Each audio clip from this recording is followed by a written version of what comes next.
একাদশ শ্রেণীর প্রিয় শিক্ষার্থীরা, আশা করছি সবাই ভালো আছো। তোমাদের সাথে আছি আমি জাহানারা রেখা, প্রভাষক, বাংলা বিভাগ, কাঁচকুড়া বিশ্ববিদ্যালয় কলেজ।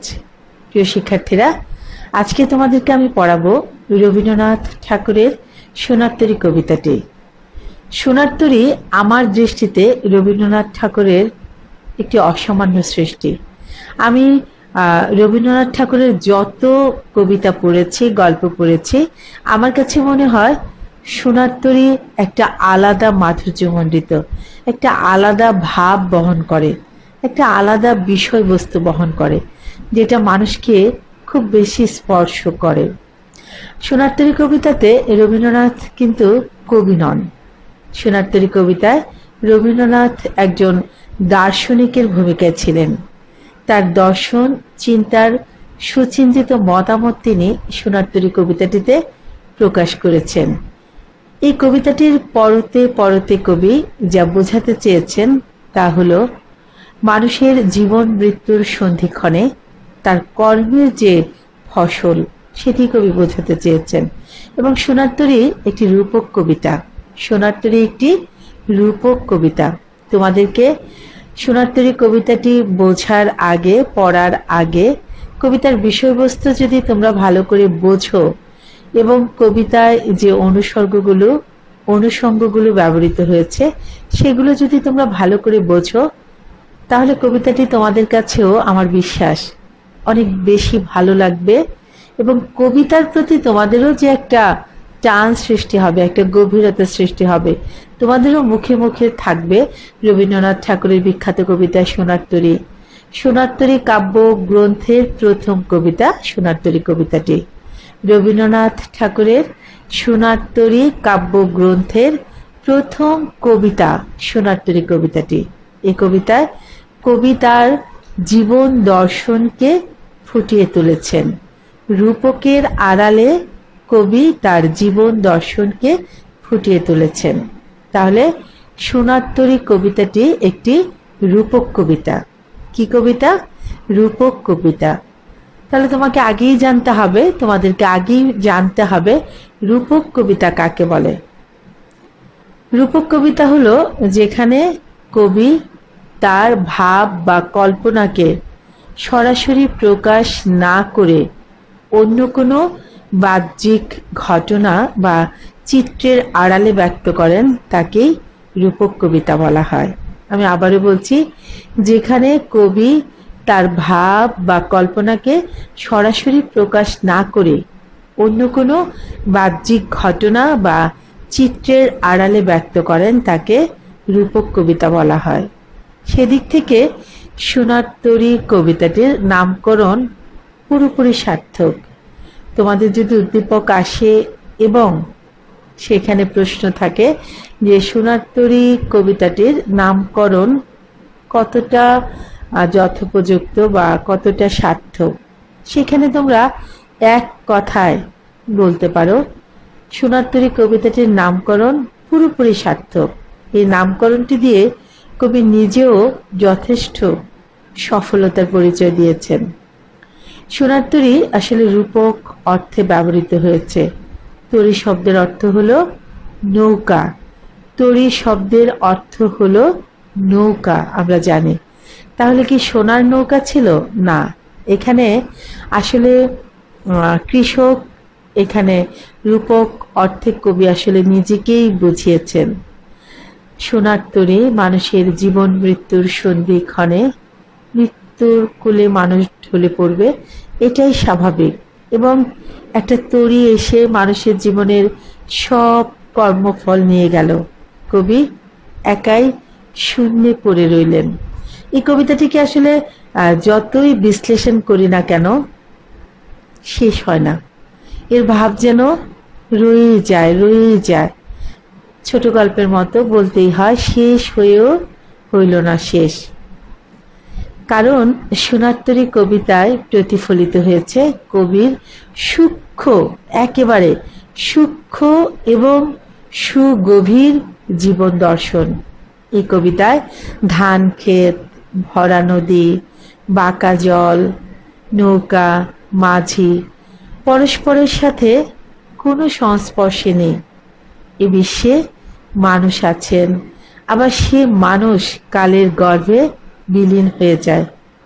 থাকে শুধু তার কর্ম, শুধু রয়ে যায় তার কীর্তি বা তার কর্মফল।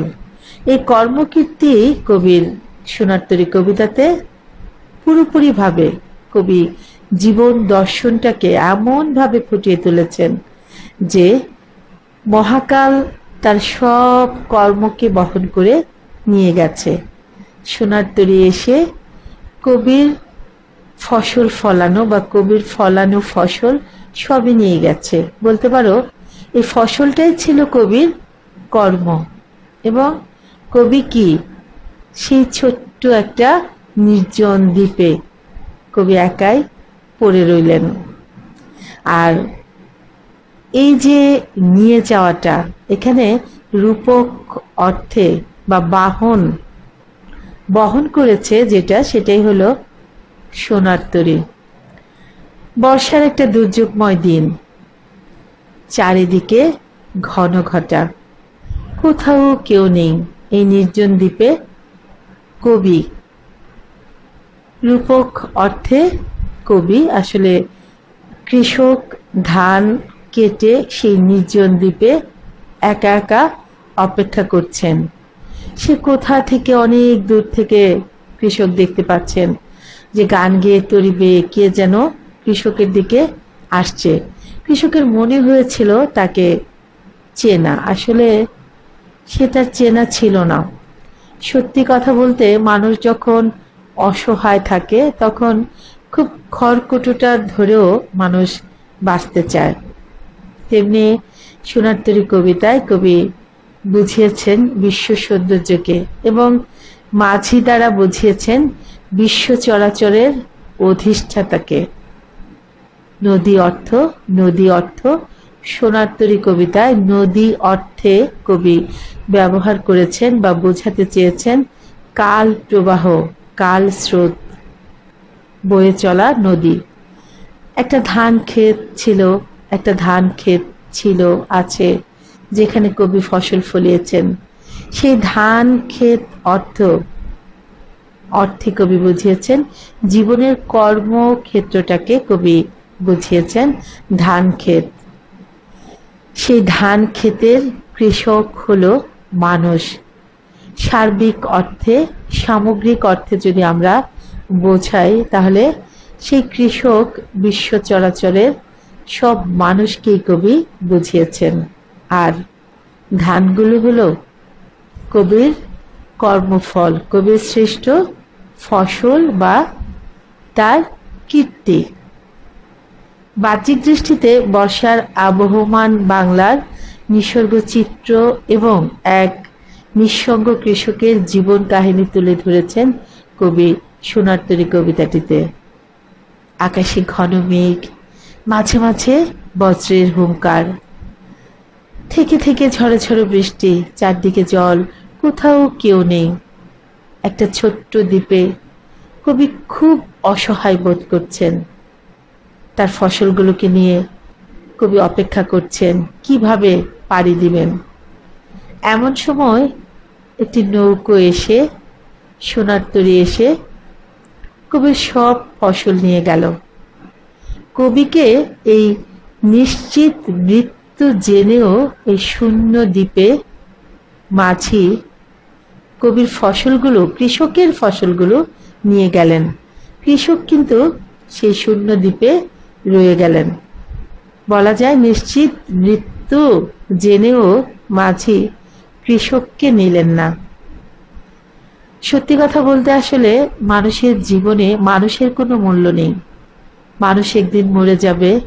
মানুষ মরেও অমর হতে পারে যদি তার কর্মফল, তার কীর্তি যদি তেমন হয়ে থাকে। মরেও মানুষ তাহলে অমর হবে। এই স্রোতস্বিনী নদীতে একটা ছোট্ট তরী, মাঝির কণ্ঠে ভাটিয়ালি সুর। এখানে কিন্তু জীবনের আনন্দ মাধুর্য বোঝানো হয়েছে, বৈচিত্র্যকে বোঝানো হয়েছে, কৃষকের আনন্দে, কৃষক আনন্দে উদ্বেলিত, এটাকেও বোঝানো হয়েছে। কৃষক মাছিকে অনুনয় করেছে তাকে নেয়ার জন্য, মাছি কিন্তু কৃষককে নেয়নি, কৃষককে মৃত্যুর দিকেই ঠেলে দিয়েছে, মৃত্যুর কোলেই মাছিকে রেখে গিয়েছে। মাছির ফসলেই কিন্তু তরিটা ভরে গিয়েছে, মাছির ফসলেই কিন্তু তরি ভরেছে। এমনও তো হতে পারত যে মাঝির ফসল থেকে কিছুটা রেখে ওই জায়গাটাতে মাছিকে যদি তুলে নিয়ে যেত। আসলে মহাকাল মানুষকে বহন করে না, মহাকাল মৃত্যু মানুষকে নিয়ে যায়, আর মহাকালে থেকে যায় মানুষের কীর্তি কর্মফল। তাই খুব সযত্নে মাঝি কৃষকের ফসলগুলোকে নিয়ে গেল এবং কৃষককে রেখে গেল। এখানে আসলে রূপকের আড়ালে কবি মানবীয় জীবনের চলমান ঘটনাকে তুলে ধরেছেন খুব সুন্দরভাবে, একেবারে নিখুঁতভাবে। এখানে আমি আবারও বলি, এখানে কবি কৃষক বলতে সর্বাঙ্গীন অর্থে মানুষকে বুঝিয়েছেন। নৌকা এবং নদী দ্বারা জীবন মৃত্যুর পরপারের কথা, পারাপারের কথা বুঝিয়েছেন, জীবন মৃত্যুর পারাপারের কথা বুঝিয়েছেন। মানুষ জন্মগ্রহণ করলে পৃথিবীতে মরতে হবে, মানুষ অমর নয়, মানুষ মরে যাবে কিন্তু রয়ে যাবে তার কীর্তি। বিশ্ব সংসারে মানুষ টিকে থাকে তার পরিশ্রম দিয়ে, তার কর্ম দিয়ে, তার মেধা, তার মনন, তার সৃষ্টি, তার শিল্প সৌন্দর্য সুসময় সুশোভিত করে খুব সযত্নে জগৎ সংসারে এগুলোকেই মানুষ লালন করে। কিন্তু যে মানুষটি সৃষ্টি করেছে সেই সৌন্দর্যের, সেই কীর্তির, সেই মানুষটি কিন্তু একদিন কালের গর্ভে বিলীন হয়ে যায়। কালের গর্ভে মানুষ নিজেকে সঁপে দেয় সযত্নে। তাই বিধাতার দরবারে সে মিনতি জানায় শুধু একবার তাকে তরিতে স্থান দেওয়ার জন্য। তার সেই ইচ্ছা পূরণ হয় না। আমরা আসলে যতই আমাদের ইচ্ছে থাকুক, যতই আমরা সাধ করি না কেন, আমরা সারা জীবন বেঁচে থাকব না, আমরা সারা জীবন বেঁচে থাকব না। রবীন্দ্রনাথও কিন্তু সারা জীবন বেঁচে নেই, রবীন্দ্রনাথও কিন্তু মহাকালের গর্ভে বিলীন হয়ে গেছে, মহাকালের গর্ভে রবীন্দ্রনাথও বিলীন হয়ে গিয়েছে। যদি সহজ করে বলি, সেও মৃত্যুবরণ করেছে, কিন্তু আমরা এখনো রবীন্দ্রনাথকে পড়ছি, রবীন্দ্রনাথকে অন্তরে লালন করছি, রবীন্দ্রনাথকে বলছি বাঙালির বাতি ঘর, যে বাতি ঘরের আলোয় আমরা সবাই আলোকিত হচ্ছি। সেটা তাহলে কি? আসলে সেটা রবীন্দ্রনাথের কীর্তি বা তার কর্মফসল, তার মেধা, তার মনন, তার দক্ষতা দিয়ে তিনি যা সৃষ্টি করে রেখে গেছেন, সেই অমূল্য সৃষ্টির কারণে রবীন্দ্রনাথ আমাদের মাঝে অমর হয়ে আছেন।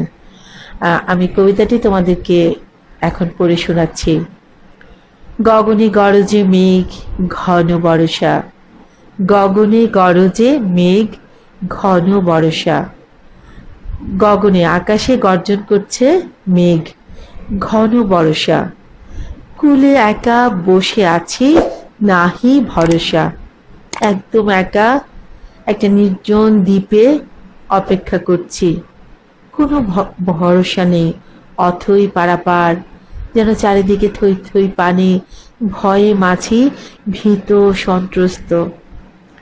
রাশি রাশি ভাড়া ভাড়া ধান কাটা হলো সারা, কি চমৎকার ফসল মাছি ফলিয়েছে, কৃষক ফলিয়েছে। কত শ্রম ছিল তার এই ফসলের পেছনে, খুব সুন্দর। তারপরেও নির্জন দ্বীপে এই ফসল দেখে কবির মনটা, কৃষকের মনটা আনন্দে ভরে গেছে। ভরা নদী খুঁড়ো ধারা খর পরশা, কাটিতে কাটিতে ধান এলো বরষা। এখানে রাশি রাশি ভাড়া ভাড়া, ভাড়া ভাড়া বলতে ধানের যে মোটা বোঝা, ধানের বোঝাগুলোকে আমরা যে আটি করে করে ধানের যে বোঝা, সেটাকে বোঝানো হয়েছে ক্ষুরধারা।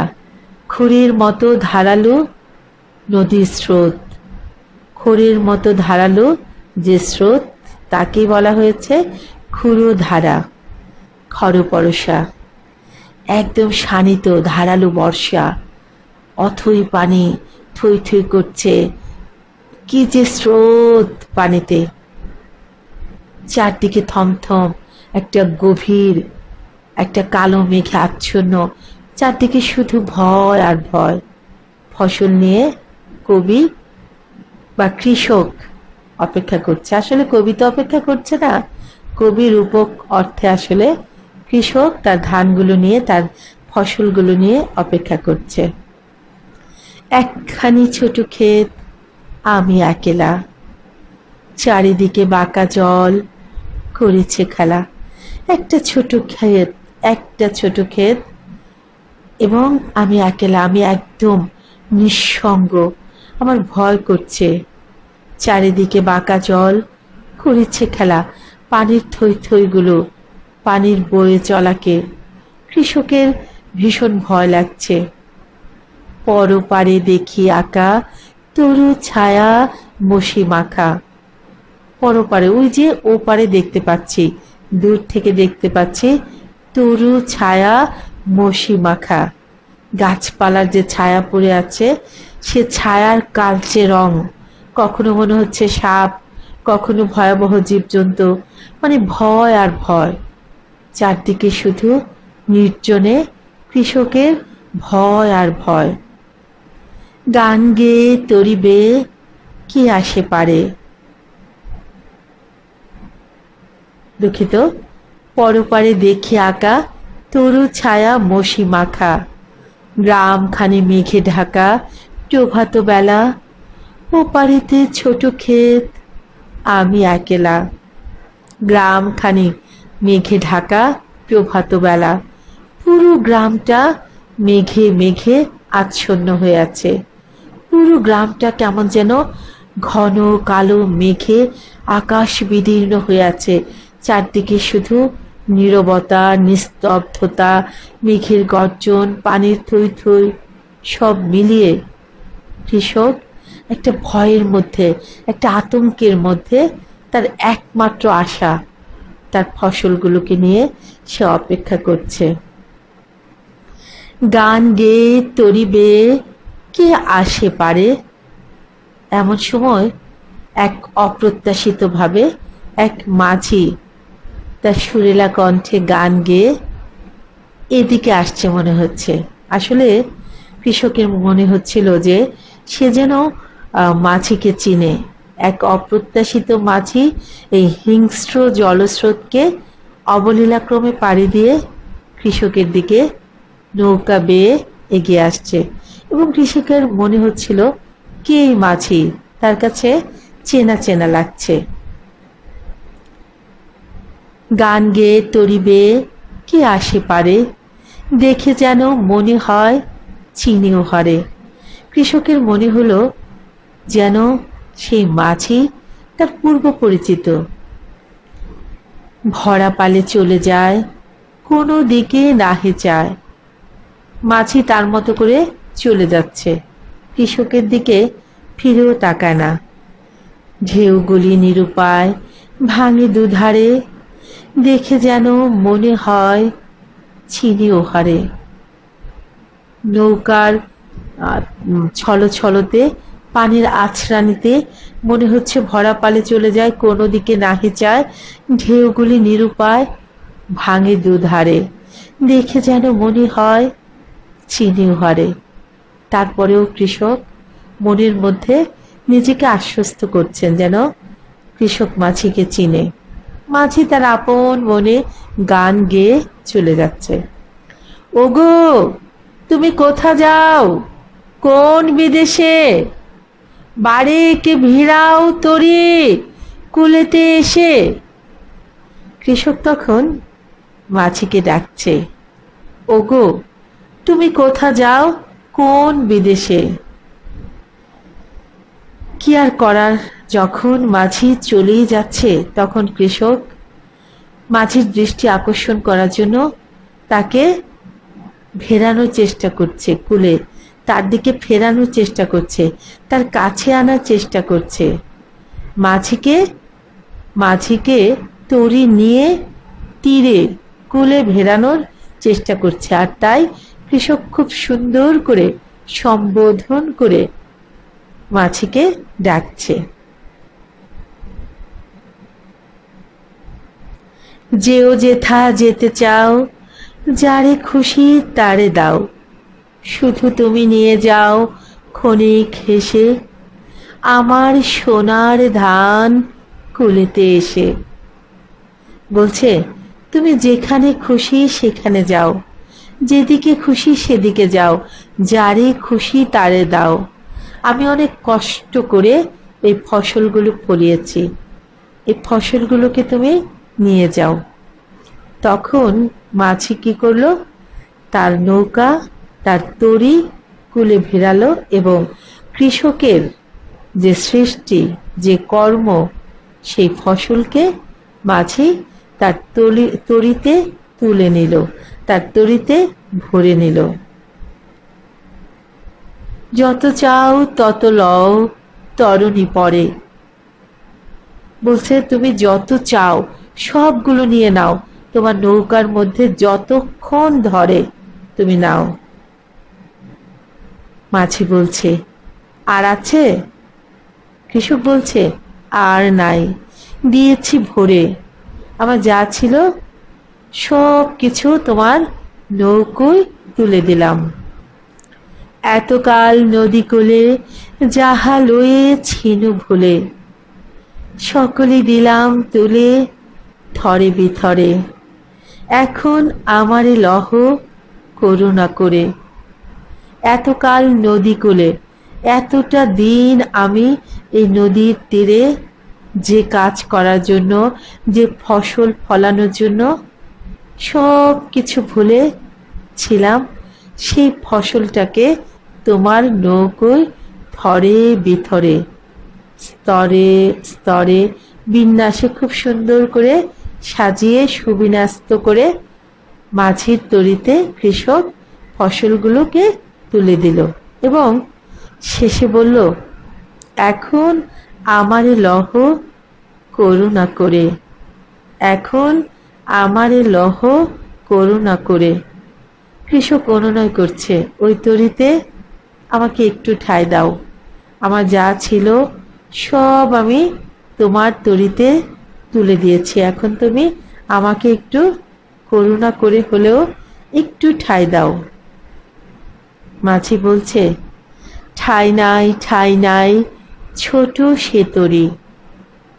বলেছে কোথাও কোনো তিল পরিমাণ ঠাঁই নাই, ছোট্ট একটা তরি, আমারই সোনার ধানে গিয়েছে ভরি, আমারই সোনার ধানে গিয়েছে ভরি। আমার যে ফসল ছিল সেই ফসলেই তরিটা ভরে গিয়েছে। মহাকালের প্রতীক এই তরণীতে কেবল সোনার ফসল স্বরূপ মহৎ কর্মের সৃষ্টি হয়। মানে দুনিয়াতে শুধু কর্মের ঠাঁই হয়, কর্ম টিকে থাকে, কর্মই অমর হয়ে থাকে, মানুষ কখনো অমর হয় না। শ্রাবণ গগন ঘিরে ঘন মেঘ ঘুরে ফিরে, শূন্য নদীর তীরে রহিল পরি, যাহা ছিল নিয়ে গেল সোনার তরি। কৃষক বলছে মহাকালের প্রতীক এই তরণী কৃষকের সব সৃষ্টিকর্মগুলো নিয়ে গেল, শুধু ব্যক্তিকে, শুধু কৃষকেরই ঠাঁই হলো না এই তরিতে। ব্যক্তি সত্তাকে অনিবার্যভাবেই হতে হয় মহাকালের শিকার, আর তাই অনিশ্চিত মৃত্যুর মুখে কৃষক দাঁড়িয়ে রইল, আর মাঝি কৃষকের সব ফসল নিয়ে চলে গেল। সেই ফসলগুলোই ছিল কৃষকের সৃষ্টিকর্ম। প্রিয় শিক্ষার্থীরা, আশা করি তোমরা বুঝতে পেরেছো। তোমরা কবিতার শব্দার্থগুলো পড়বে, কবিতার সবগুলো শব্দার্থ পড়বে, যেমন ভাড়া ভাড়া, ক্ষুরধারা, খরপরশা। এখানে কৃষক কোন অর্থে ব্যবহৃত হয়েছে, তারপরে থরে বিথরে, এই শব্দের অর্থগুলো পড়বে। আমি আবারও বলি, এই কবিতার সবচেয়ে যে বিখ্যাত লাইনটি তোমরা জানো, কবিতার প্রশ্নের উদ্দীপকের উত্তর লিখতে গেলে 4 লাইন কবিতার লাইন যদি মুখস্থ লিখো, সেই প্রশ্নের উত্তরটা, মানটা খুব সুন্দর হয়, খুব সমৃদ্ধ হয় এবং পরীক্ষক নিশ্চয়ই সেখানে একটা ভালো মার্কস দিতে চান, ভালো লাগে। এই কবিতার বিখ্যাত সবগুলো লাইন কিন্তু মূল ভাবার্থ বহন করছে। ঠাই নাই ঠাই নাই ছোট সেতরে, আমারই সোনার ধানে গিয়েছে ভরি, শ্রাবণ গগন ঘিরে ঘন মেঘ ঘুরে ফিরে, শূন্য নদীর তীরে রহিনু পরি, যাহা ছিল নিয়ে গেল সোনার তরি। এই 4টি লাইন অবশ্যই সবাই মুখস্থ করবে, এই 4টি লাইন অবশ্যই সবাই মুখস্থ করবে। এবং এমনও হতে পারে এই লাইনগুলো দিয়ে খ নং প্রশ্নের উত্তর হতে পারে, অনুধাবনের প্রশ্নের উত্তর হতে পারে, ঠাই নাই ছোট সেতরি। এই লাইনটি দিয়ে কি বোঝানো হয়েছে বুঝিয়ে লিখো। তোমরা যদি লাইনটিকে বিশ্লেষণ করতে পারো, তাহলেই শুধুমাত্র অর্থ বোঝো, তাহলে চমৎকার করে উত্তর লিখতে পারবে। শূন্য নদীর তীরে রহিনু পরি, যাহা ছিল নিয়ে গেল সোনার তরি।